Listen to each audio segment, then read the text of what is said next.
Why was Bulls All-Star and team leader Scottie Pippen on the bench at the crucial climax of last night? Imagine proving you can lead a contender, then being benched for the final shot. Scottie Pippen's reaction in those 1.8 seconds turned a statement season into the most divisive moment of his career.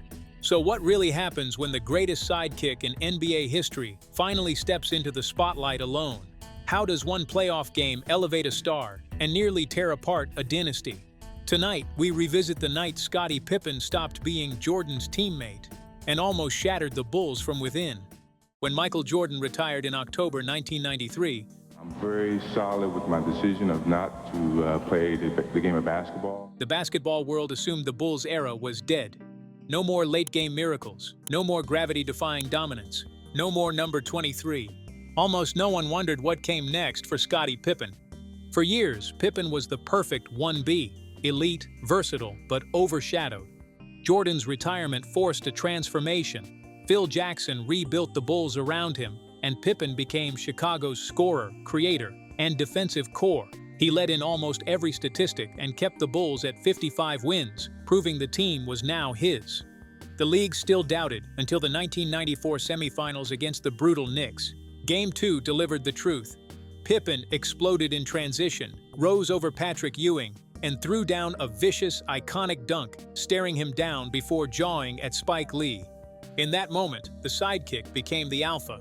But the true defining moment didn't come in New York. It came back home, in Chicago, in Game 3, inside a boiling United Center crowd, with the Bulls down 0-2 and their season on the brink. Game 3 was a survival test. From the opening tip, Pippen was in full command. He directed traffic, switched defensive assignments on the fly, and smothered New York's wings. Offensively, he mixed drives, post-ups, and mid-range jumpers, forcing the Knicks to send extra help. The Bulls clawed their way into a tight, grinding battle. Every possession felt oversized. Every whistle drew outrage. The refs allowed a level of physicality that would be unimaginable today. Still, as the fourth quarter ticked down, Chicago clung to a narrow lead, then watched it evaporate. New York's defense tightened. Ewing hit key shots. The energy inside the arena shifted from confident to anxious. Then came the moment that changed everything. With just seconds remaining and the score tied, Phil Jackson called timeout. A sensational play, and they call a timeout. The Bulls had possession. This was their chance to steal a desperately needed win and flip the momentum of the series. Everyone in the building expected the same thing. The ball would go to Scottie Pippen. He was the All-NBA star, the team's leading scorer, the man who had carried them all season, the natural replacement for Jordan in the last shot role. But in the huddle, Phil Jackson saw something different. The Knicks were loading up on Pippen. Their defense was designed to deny him or force a difficult shot. Meanwhile, one of Chicago's newest additions, Toni Kukoc, a versatile Croatian forward with a smooth jumper and reputation for clutch performances in Europe, had a favorable matchup. Jackson drew up the final play. The last shot would go to Toni Kukoc. Scottie Pippen would be the inbounder. In that instant, the fragile balance between respect, trust, and ego cracked. For Pippen, this wasn't just a tactical decision. It felt like a repudiation of everything he had done since Jordan left. He had embraced leadership, sustained the Bulls' winning culture, and taken the brunt of defensive game plans every night. Now, with the season on the line, the ball was being taken out of his hands. As Jackson diagrammed the play, Pippen made a decision that stunned everyone. If he wasn't taking the last shot, he wasn't going back into the game. He refused to check in. Teammates tried to reason with him. Some were confused, others were angry. Phil Jackson remained calm, but firm. The play stood. The team lined up for the final possession, without its best player on the floor. In front of a national audience, the Bulls' supposed new leader was sitting on the bench at the most critical moment of their season. The ball was inbounded to Kukoc. He flashed to the top of the key, caught the pass, rose over the defender, and drilled the buzzer beater. Chicago won. The arena exploded. The season stayed alive. But inside that locker room, the mood was anything but celebratory. Bill Cartwright, the veteran center and emotional anchor, broke down in tears as he confronted Pippen. He told him, directly and painfully, that he had let the team down. Winning the game didn't erase the damage. The players felt betrayed. Their leader had checked out when they needed him most. This is where the story almost breaks apart. In that single decision, Pippen jeopardized everything he'd worked to build: his reputation as a selfless star, his standing in the locker room, and his claim to the mantle of franchise player. Media pounced on the incident. Critics questioned his mental toughness. Opponents smelled blood. From the outside, it looked like ego. From the inside, it was also about years of subtle disrespect. Pippen had long been underpaid relative to his impact, locked into a team-friendly contract that lagged behind rapidly rising NBA salaries. He'd played through injuries, done the dirty work, and lived in Jordan's shadow without public complaint. When he finally stood at the center of the stage, he wanted the recognition that came with it, the literal and symbolic last shot. The 1.8 seconds controversy distilled all of that tension into a single act of defiance. Yet this same moment also became a turning point in another direction. How Pippen responded would determine whether he stayed a wounded co-star or grew into a fully accepted superstar. He apologized to his teammates. Publicly, he acknowledged the mistake.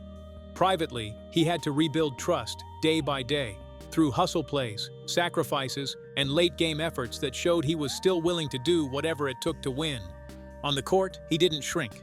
The rest of the series remained brutally contested. The Bulls pushed the Knicks to 7 games, with Pippen continuing to log heavy minutes, guard multiple positions, and orchestrate the offense. One controversial call, his hard foul on Hubert Davis in Game 5, labeled a shooting foul, became another pivotal moment, helping tilt the series toward New York. Chicago ultimately fell short. The Knicks advanced, and the Bulls' Jordan-less title dreams ended. But the broader perception of Scottie Pippen had shifted. That season, he finished third in MVP voting, behind only Hakeem Olajuwon and David Robinson. He was named All-NBA First Team and First Team All-Defense.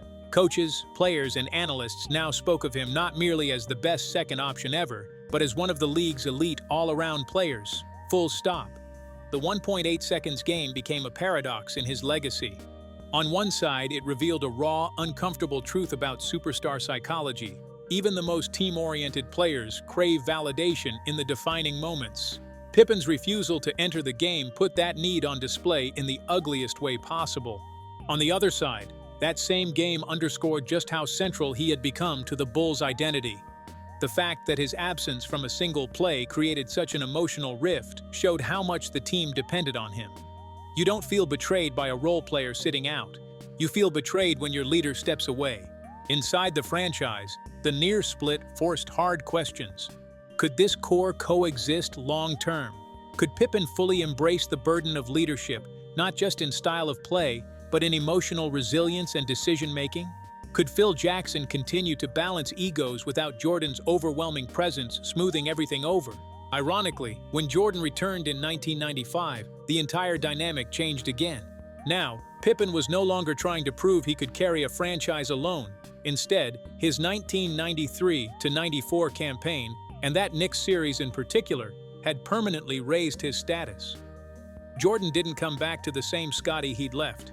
He came back to a fully realized star who had felt the full weight of being the man. That experience mattered. In the second three-peat from 1996 to 1998, Pippen's confidence, voice, and influence were unmistakable. He challenged teammates, argued with referees, ran the break, and often guarded the opponent's primary threat. The Bulls' dominance in that era wasn't just about Jordan's return. It was about a partnership between a transcendent scorer and an evolved, battle-tested, all-around superstar. All of that traces back to that turbulent 1993-94 season, to the tension with management over contracts, to the test of leadership without Jordan, and, most dramatically, to one playoff game in Chicago where Scottie Pippen's pride almost split the locker room in half.